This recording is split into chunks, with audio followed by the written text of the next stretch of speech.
ये जो जितना भी दलित और आदिवासी तबका है, ये सीधा-सीधा कहें तो जितना ये आदिवासी बेल्ट है, पश्चिम बंगाल, बिहार, आपका झारखंड, छत्तीसगढ़। छत्तीसगढ़, इन तमाम इलाकों से लोगों को इन मजदूरों को वहाँ बंधुआ मजदूर बनाकर काम करवाया गया। छत्तीसगढ़ की सरकार और जम्मू की सरकार ने दोनों ने हाथ मिला लिए और इन मजदूरों को सड़क पर फेंक दिया। दिन रात काम करते थे, 1-2 घंटा रेस्ट करते थे खाली। 24 घंटे में सिर्फ 2-3 घंटे। हाँ, उसके बाद पूरा दिन काम। फिर पूरा दिन काम में निकल जाता था। मिट्टी खोदना, पानी भिजाना। प्रकार से मजदूरों को सरेआम बेचा जा रहा है, खरीदा जा रहा है और उसके बाद मजदूर का एक्सप्लॉइटेशन हो रहा है। बंधुआ मजदूर, गुलाम, ये शब्द आपने सुना होगा। शब्द सुनकर लगता है कि ये इतिहास के पन्नों की कोई कहानी है, लेकिन आज़ादी के 75 साल बाद भी ये चीज़ आज भी बदस्तूर जारी है। जी हाँ, हम बात कर रहे हैं इसी हिंदुस्तान की, जहाँ ऐसे कई लोग हैं जिनको बंधुआ मजदूर बनाया गया। न सिर्फ इनको बनाया गया बल्कि इनका शोषण हुआ, इनको महीने तक बांध के रखा गया, ना इनको सैलरी दी गई और सिर्फ 2 वक्त की रोटी पर इनका गुजारा। ऐसे काफी सारे लोग हैं जो जम्मू कश्मीर से आजाद हुए और यहाँ आए, लेकिन अभी तक उनको उनका न्याय नहीं मिला। हमारे साथ बातचीत करने के लिए ऐसे काफी सारे लोग हैं, इनसे बात करेंगे और जानेंगे कि आखिर इनको बंधुआ मजदूर किसने बनाया, कैसे यहाँ तक पहुंचे और असल इनकी पूरी कहानी क्या है। सर, सबसे पहले आपका स्वागत है। आप ये बताइए कि ये बंधुआ मजदूर जो हैं, टोटल कहानी इनकी अभी क्या है? देखिए, ये तमाम लोग जो यहाँ पर दिख रहे हैं, ये संख्या में 90 थे और ये छत्तीसगढ़ के रहने वाले जांजगीर चांपा, बलौदाबाजार, सक्ती और सारंगढ़ जिले के रहने वाले हैं, जो कि भूमिहीन खेतीहर मजदूर हैं। इन तमाम लोगों को छत्तीसगढ़ में काम नहीं मिला और काम न मिलने की वजह से बीच में जो बिचौलिया होते हैं, एजेंट होते हैं, ठेकेदार होते हैं, कॉन्ट्रैक्टर होते हैं, वो इन मजदूरों को ले जाकर अलग अलग राज्यों में काम करवाते हैं, जहाँ इनकी रोजी रोटी चलती है। ये कौन लोग हैं, इनके साथ क्या हुआ, इनकी बात करें। देखिए, ये जो मजदूर हैं, इन मजदूरों को लेकर पंजाब जाया गया था और पंजाब के बाद इनको सीधा ले गए कश्मीर, जम्मू एंड कश्मीर के बड़गांव जिले में, जहां पर एक 191। ये लोग रहने वाले कहाँ के हैं? ये छत्तीसगढ़ के जांजगीर चांपा जिले के हैं। छत्तीसगढ़ के हैं और इनको उठा के ले गएगा कश्मीर। कश्मीर लेके गए। ठीक है, फिर कश्मीर में जो बड़गांव डिस्ट्रिक्ट है, जहां पर 191 ब्रिकलिन मार्का का एक ईंट भट्टा है, ठीक है। जहां पर इन तमाम मजदूरों को परिवार सहित रखा गया, जहां महिलाएं एवं बच्चे भी थे। मतलब ये अकेले नहीं गए, ये पूरे परिवार के साथ गए हैं। पूरे परिवार के साथ गए। वहां पर ले जाकर इनको काम करवाने के लिए बताया गया कि आपको ये काम करना है। तमाम मजदूरों को एडवांस दिया गया, किसी परिवार को 10,000 मिला, किसी को 5,000 मिला। ये एडवांस देने के बाद मजदूर जब काम करना शुरू करता है तो इसको लगता है कि वहां की परिस्थितियां इनके अनुकूल नहीं है, ये वहां पर काम नहीं कर पा रहे हैं। क्यों? क्योंकि काम के न करने के कई कारण हो सकते हैं, इनको वहां पर काम रास न आए। परंतु जब मजदूर चाहते हैं कि वो यहाँ से निकल कर चले जाए, तो मालिक का कहना होता है कि नहीं, आपका कर्जा नहीं उतरा है, जब तक आप कर्जा नहीं उतारेंगे आप यहाँ से नहीं जा सकते। मजदूरों ने 1 माह काम किया। 5,000 और 10,000 का कर्जा जब पति पत्नी और बच्चे मिलकर काम करते हैं, तो 1 महीने के अंदर, 1 दिन में एक मजदूर कम से कम 1,800 रुपए से लगाकर 2,000 रुपए उस मुद्दे पर हम बाद में बात करेंगे। एक्चुअली इनके साथ अभी रिसेंटली क्या हुआ उसकी बात कीजिए। इन मजदूरों को वहां बंधुआ मजदूर बनाकर काम करवाया गया और काम करवाने के बाद में जब इन मजदूरों ने वहां पर ये मुद्दा उठाया कि हम बंधुआ हैं, हमको आजाद कराओ, तो वहां से छत्तीसगढ़ की सरकार और जम्मू की सरकार ने दोनों ने हाथ मिला लिए और इन मजदूरों को सड़क पर फेंक दिया।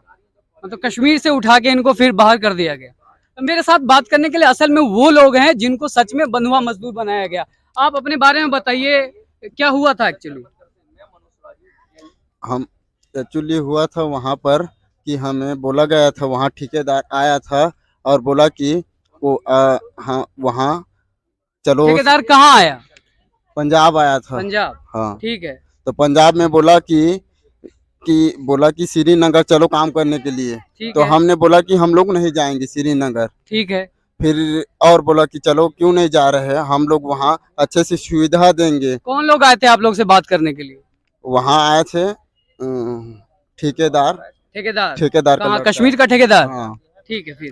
फिर उसने बोला कि अच्छे से हम लोग वहाँ सुविधा देंगे, बाथरूम देंगे, नहाने की पानी देंगे ऐसे, और वहाँ बोला और हमें बहलाया फुसला कर हमें ले गया। हमें आप लोग चले गए वहाँ? कितना पैसा मिला? एडवांस दिया वहाँ हमें 16,000 रुपये दिया। 16,000 रुपया एडवांस मिला आप लोग को? 4 लोगों का? हाँ। एक आदमी को 16,000 या 4 लोगों का 16,000? 4 लोगों को, चार 4 लोगों का लोगों से, 16 हाँ मतलब 4-4 हजार रुपए एक आदमी पे थे। हाँ असल बात यही है ना कि एक आदमी को 4,000 तो 4-4 लोगों को 16,000 हाँ, यही मिला। 16,000 फिर क्या हमें हुआ? एडवांस दिया गया। ठीक है, फिर हम श्रीनगर वहाँ ले गए। ठीक है, फिर वहाँ हमें फिर काम किया और कर्जा हम लोग मुका लिए, कर्जा कर कर हम ठीक है। तो हमें आप लोग का क्या तय हुआ था, कितना मिलेगा महीना, कुछ बताया था उन्होंने? वहाँ महीना मिलेगा ऐसा नहीं बताया थे। फिर 1000 में 900 देंगे ऐसा बोलकर ले गए थे ठीक हम। है, मतलब 1,000 रुपया महीना जो है तय नहीं, हुआ आप लोग।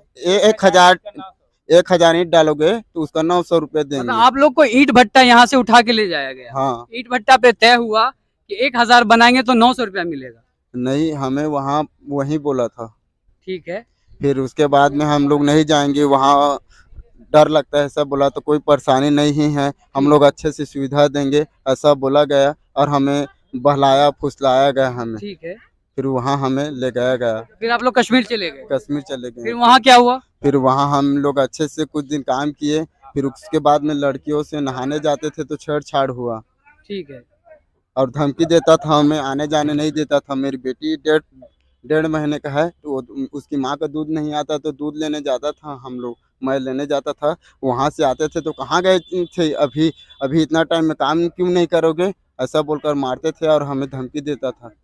मतलब आप लोगों से जबरदस्ती काम किया जाता था, ओवर टाइम भी करवाया जाता था। दिन रात काम करते थे, 1-2 घंटा रेस्ट करते थे खाली। 24 घंटे में सिर्फ 2-3 घंटे, हाँ, उसके बाद पूरा दिन काम। फिर पूरा दिन काम में निकल जाता था, मिट्टी खोदना, पानी भी जाना, फिर तो जब पलटी 1 महीना करना। पुर गया उसके बाद क्या हुआ? 1 महीना पूर गया, फिर हम लोगों को कर्जा मुक गया, हम लोगों को मुका लिए थे। ठीक है, अब हम लोगों को, मेरे घर वाली भी तबीयत खराब हो गया था तो घर जाएंगे ऐसा बोला। तो ठीक घर हम लोग, अभी तुम लोगों का कर्जा नहीं मुका है ऐसा बोल ठीक है, रहे थे। ठीक है।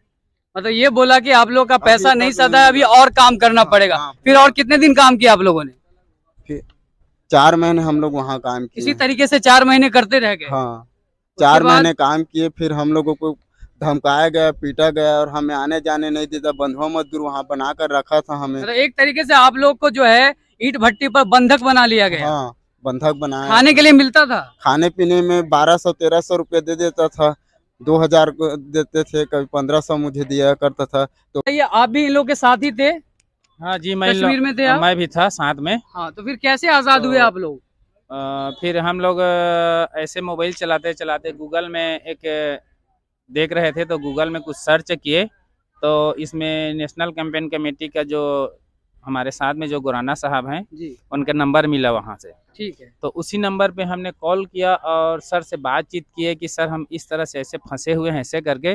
फिर इसके माध्यम से जो है हमारा जो समस्या है इसने सर ने मतलब इनसे संपर्क हुआ आपको? हाँ, इनसे आपने इनको संपर्क अपनी हुआ, फोन समस्याएं पे, बताई, फोन पे, हाँ जी। फिर क्या हुआ? फिर उसके बाद में इसने वहाँ के जो जम्मू के जो डीसी हैं उनको और छत्तीसगढ़ के जो प्रशासन है उनको दोनों तरफ से लेटर जारी किया इसने, और उसी के माध्यम से सर के माध्यम से वहाँ पर हम लोग वहाँ से मतलब आए हुए हैं वहां से यहाँ आ छूटकर। गए। हाँ फिर जी। अब आप लोग की क्या मांग है, क्या चाहते हैं? अब हम लोग चाहते हैं कि वहाँ हमारे साथ में किसी प्रकार का वहाँ के जो प्रशासन है अच्छा से बर्ताव नहीं किया, ना हमारा कोई हाजिरी मिला, ना हमारे कोई काम का दाम मिला है, सब वहीं पर रुका हुआ है। ज़बरदस्ती वहाँ से हम लोगों को मारपीट कर भगाया गया और वहाँ पर हम लोगों का जो रिलीज ऑर्डर होता है वो दूंगा ऐसा करके वहाँ के जो डीसी है वो झांसे में 4 लोगों को वहाँ पर बिठाया था ऑफिस में और झांसे में डाला। और ऐसे हम लोगों के जो छत्तीसगढ़ से लाने के लिए जो कुछ लोग गए थे अधिकारी, तो उन लोगों के बीच में क्या बात हुआ या कोई समझौता हुआ या क्या हुआ उस बात को हम नहीं जानते। अंदर में जाकर वो लोग बात किए और ये बोले कि आप लोगों के जान को यहाँ खतरा है, आप जल्दी भागिए। 1:30 बजे 2 बजे रात को ज़बरदस्ती बस में ठूस कर बैठा कर वहाँ से हम लोगों को लेकर आ गया। और वो जो बस वाले हैं उसको भी मालिक ने पैसे दिए हुए थे कि इन लोगों को जल्दी तो लेकर जाओ आपका जो करके। दर्द समझ में आ रहा है कि आपको पंजाब से जम्मू कश्मीर ठेकेदार उठा के ले गए, जी सर। फिर वहाँ बंधुआ मजदूर बना के आपको 4 महीने तक आपसे काम करवाया। हाँ। आप लोग जब वहाँ से आजाद होना चाह रहे थे तो फिर प्रशासन भी उसमें इन्वॉल्व हो गई और उन्हीं लोगों का साथ दिया आपके मुताबिक?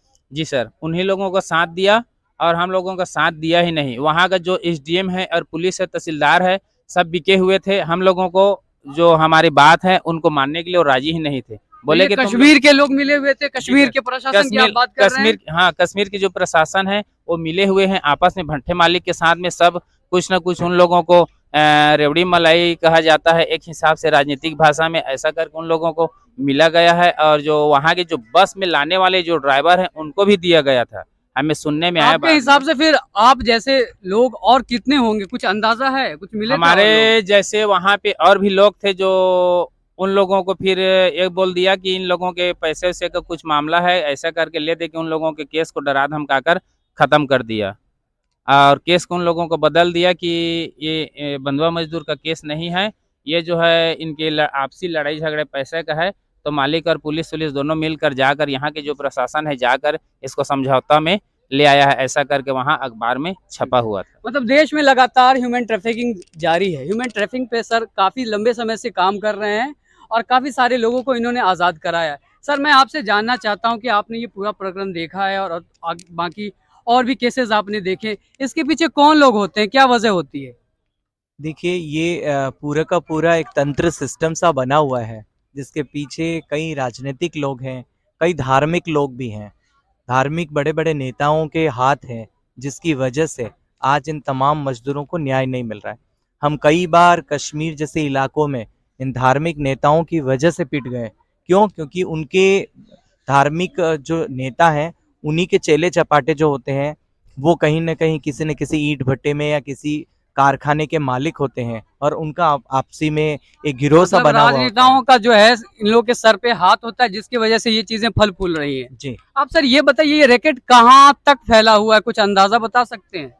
देखिए ऐसा तो मैंने ऐसा कोई मेजरमेंट नहीं किया, परंतु हमारे काम के अनुभवों को लेकर अगर हम देखते हैं कि अगर हम कहीं पर भी हाथ अगर ले जाकर डालें किसी ईंट की फैक्ट्री के अंदर या किसी खेत के अंदर, तो वहाँ पर सब लोगों के अपने अपने एक संघ से बने हुए हैं, एक गुट से बने हुए हैं और वो लोग तत्काल आपस में एकत्रित होते हैं और पुरजोर तरीके से किस प्रकार से अगर मामला आकर उनके सामने आता है, प्रशासन कानूनी तरीके से मामला लेकर भी जाता है, तो कैसे वो तमाम लोग एक साथ इकट्ठा हो जाते हैं और उस मामले को रफा दफा करने के लिए कैसे मंत्रियों से फोन आते हैं कि जो आला अधिकारी काम करना चाहते भी हैं निचले स्तर पर, उनके भी हाथ बंधे हुए होते मतलब हैं। इस रैकेट को कंट्रोल करने के लिए राजनेताओं जो है ऊपर से वो अपना प्रभाव डालते हैं।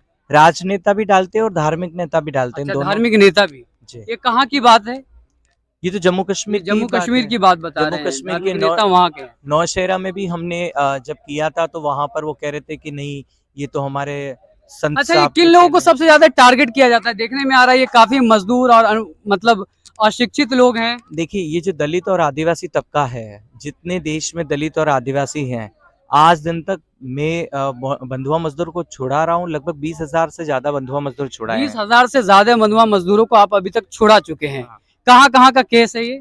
तो ये तो मैंने अलग अलग राज्यों में छुड़ाए हैं, तेलंगाना से लगाकर अपना तेलंगाना, राजस्थान, मध्य प्रदेश, गुजरात, जम्मू कश्मीर, पंजाब, हरियाणा, मतलब लगभग अलग पूरा अलग भारत का राज्यों भ्रमण हो चुका है आपका मैंने इस अलग मामले अलग से। राज्यों में छुड़ा है, पर वहाँ सब जगह यही देखने को मिलता है कि बड़े बड़े नेताओं के फोन आ जाते हैं और मंत्रियों के फोन आ जाते मतलब हैं। इन सारे राज्यों में बंधुआ मजदूरी हो रही है, ह्यूमन ट्रैफिकिंग हो रही है, ये लोग कहाँ के ज्यादातर इनके शिकार होते हैं? देखिए ये जो जितना भी दलित और आदिवासी तबका है, ये सीधा सीधा कहें तो जितना ये आदिवासी बेल्ट है, पश्चिम बंगाल, बिहार, आपका झारखंड, छत्तीसगढ़। छत्तीसगढ़, इन तमाम इलाकों से लोगों को ले जाया जा रहा है गैर कानूनी तरीके से।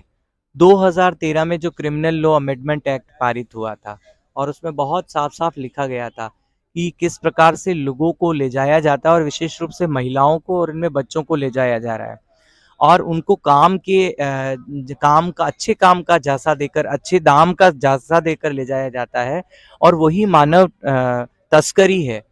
अब होता क्या है कि देश में मानव तस्करी शब्द आते ही लोगों को लगता है सेक्स ट्रैफिकिंग, कि अगर कहीं कुछ हो रहा है तो वो सेक्स ट्रैफिकिंग है, तभी उसको ट्रैफिकिंग माना जाता है। लेबर ट्रैफिकिंग को वो ट्रैफिकिंग नहीं मानते हैं। पुलिस के अंदर और रेवेन्यू स्टाफ के अंदर, एडमिनिस्ट्रेशन में भी एक ही सोच होती है कि जो मजदूरों को ले जाया जा रहा है, अगर किसी भी 17 साल की या 19 साल की महिला को या 17 साल की बच्ची को झारखंड से दिल्ली लाया जाता है काम करवाने के लिए, काम फिक्स नहीं होता क्या काम होगा, पर लाया जा रहा है, तो ये नहीं माना जाता है कि वो ट्रैफिकिंग है मतलब प्रशासन की तरफ से जो है इसको नजरअंदाज कर दिया जाता है अगर वो ऐसे मामले इसलिए आते हाँ हैं। वो इसलिए नजरअंदाज होता है कि वो कहते हैं कि ये सेक्स ट्रैफिकिंग नहीं है, तो सेक्स रैकेट के अलावा जो है फिर दुनिया में कोई और चीज है वो ट्रैफिकिंग में गिनती नहीं होती गिनती में है नहीं उसकी। होती। ये सबसे बड़ा तो कारण है, इंसान के वजूद की कोई कीमत नहीं। कोई कीमत नहीं है। तो ये जो लेबर ट्रैफिकिंग है, किस प्रकार से मजदूरों को सरेआम बेचा जा रहा है, खरीदा जा रहा है और उसके बाद मजदूर का एक्सप्लॉइटेशन हो रहा है, उसके ऊपर सरकारें भी चुप है, उसके ऊपर आला अधिकारी भी चुप है और उनकी अपनी एक कोई समझ ही नहीं है। वो उनको जैसा भी मजदूर बता रहा था ना कि सब जने कह रहे हैं कि इनके तो आपसी लड़ाई का मसला है और उसको वो न्यूनतम मजदूरी या आपसी लड़ाई का मसला समझ के, जिसमें कि सीधी सीधी सजा कम हो या फिर कहीं कि 150 रुपए ले दे के छोड़ने वाली जो बात होती है, वो मानव तस्करी और बंधुआ मजदूरी के मामले को उस रूप में ले लेते हैं, जबकि मानव तस्करी और बंधुआ मजदूरी जो है स्लेवरी, गुलामी का एक प्रकार है। ठीक है। देश जो है वो विकास की रफ्तार पकड़ रहा है, कहा जा रहा है बुलेट ट्रेन चढ़ाया जाएगा और हम मार्स और मंगल पे भी जाने की बात कर रहे हैं, लेकिन हकीकत ये है कि इस धरती पर जो लोग रह रहे हैं उसे इंसानियत का हक तक नहीं। अगर इनके साथ कुछ होता है तो इनकी गिनती भी नहीं होती और इनको इस तरीके से नज़रअंदाज कर दिया जाता है जैसे ये इंसान भी नहीं है। उम्मीद करते हैं कि इस संदेश के बाद थोड़ा बहुत समाज जागरूक होगा और ख़ास करके प्रशासन को जिनको इतनी समझ होनी चाहिए कि सिर्फ सेक्स रैकेट ही दुनिया में अपराध नहीं है, आम आदमी की ज़िंदगी और उनका सांस लेना भी उनका हक बनता है और इनको इनका हक मिलना चाहिए क्योंकि ये भी इंसान है।